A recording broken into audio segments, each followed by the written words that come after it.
Vamos acompanhar mais um pouquinho da coletiva do presidente da Enel aqui em São Paulo, falando sobre os estragos causados pelas chuvas e os trabalhos de recuperação do fornecimento de energia. O setor de distribuição todo vai aderir a essa medida de incentivo a investimentos em resiliência.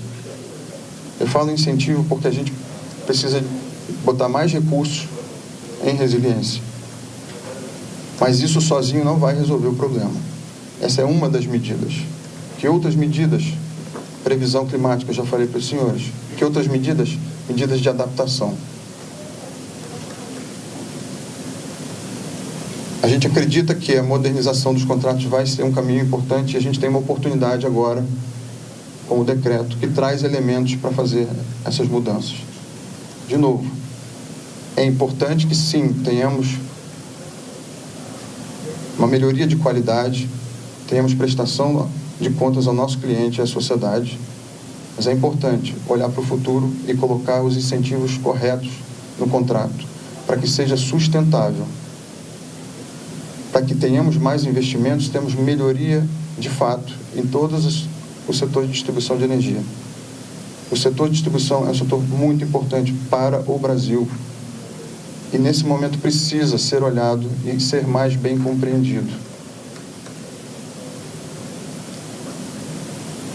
Nós hoje estamos cumprindo o nosso contrato com indicadores objetivos que constam no contrato, que é um contrato regulado. Nós somos uma empresa regulada.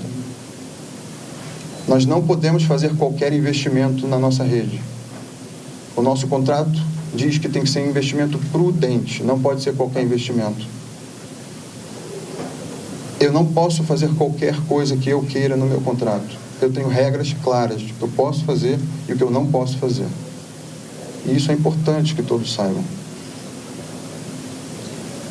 Os indicadores objetivos que eu comentei, que foram cumpridos em 2023, também foram cumpridos em 2024. Nós estamos cumprindo.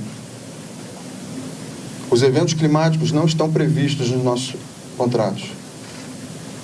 Não estão previstos em nenhum lugar, porque eles, de fato, são imprevisíveis e precisa haver uma adaptação nesse sentido.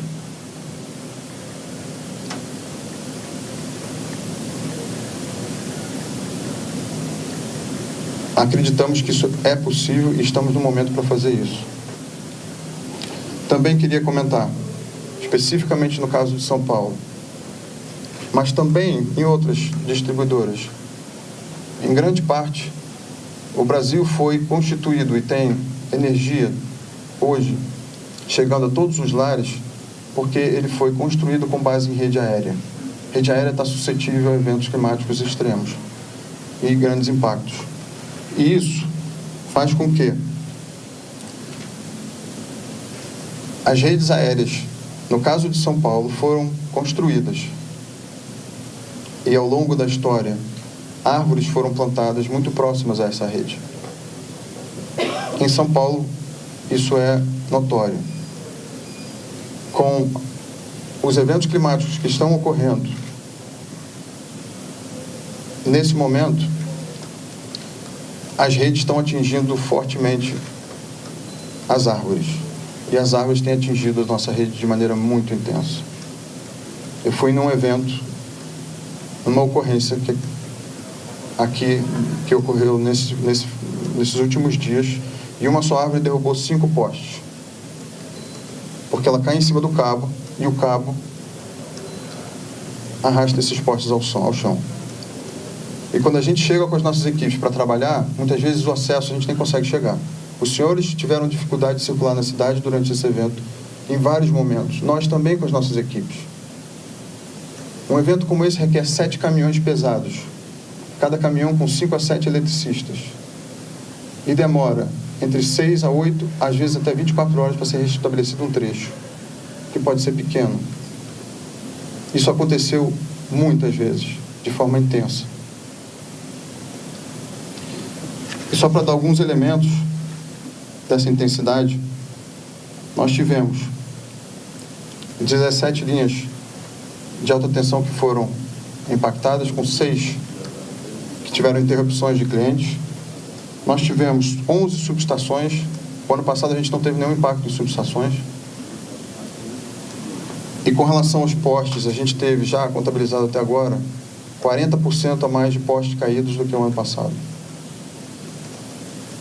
Isso é só para dar uma dimensão do que aconteceu.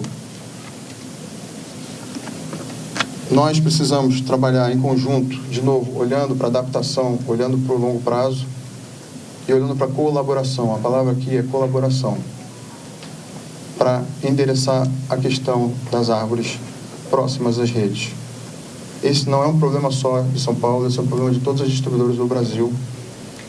E nós precisamos... Bom, nós ouvimos mais um pouquinho dessa coletiva do presidente da Enel aqui em São Paulo. Agora vamos ouvir a análise do Cristiano Vilela. O presidente disse que está cumprindo o contrato, Vilela. Disse que as regras são claras, que ele não pode fazer qualquer tipo de investimento em melhorias, que tem critérios até para esses investimentos. Mas se a empresa está cumprindo o contrato e ainda assim a gente está sofrendo tantos apagões e tantos problemas, tem que mudar o contrato então, né? Pois é, Lívia, você vê que a empresa, ela afirma que está cumprindo à risca o contrato existente. Você vê que o Ministério de Minas e Energia, através do seu titular, coloca claramente que não pode fazer nada, que não sofreu, que não recebeu ainda nenhuma denúncia, nenhum elemento concreto para poder começar a agir. E no final das contas, quem paga a conta, quem está padecendo há dias sem energia elétrica, vivendo uma situação que é reincidente na cidade de São Paulo, é a população, é o cidadão de uma forma geral. E que tem elementos palpáveis, elementos que todos conseguem ver, perceber a falta de comprometimento das instalações de energia elétrica, as perdas que o cidadão passa a ter por conta dessas faltas. Eu vejo que nós temos, de um lado, contrato muito ruim, muito antigo. De fato, a gente tem que repensar, ter uma clareza de que um contrato de 30 anos ele tem que ter elementos, gatilhos para eventualmente fazer alguns ajustes que 30 anos atrás não eram percebidos. A questão, por exemplo, das mudanças climáticas são algo extremamente recente. Há 30 anos atrás não se falava nisso. Para os contratos mais recentes, nós já temos esse tipo de previsão, uma previsão que dá uma segurança muito maior ao cidadão de uma forma geral. Agora, isso não pode ser desculpa, isso não pode ser justificativa. E nessas situações, empresa e poder público tem que atuar para fazer com que a entrega ela seja adequada.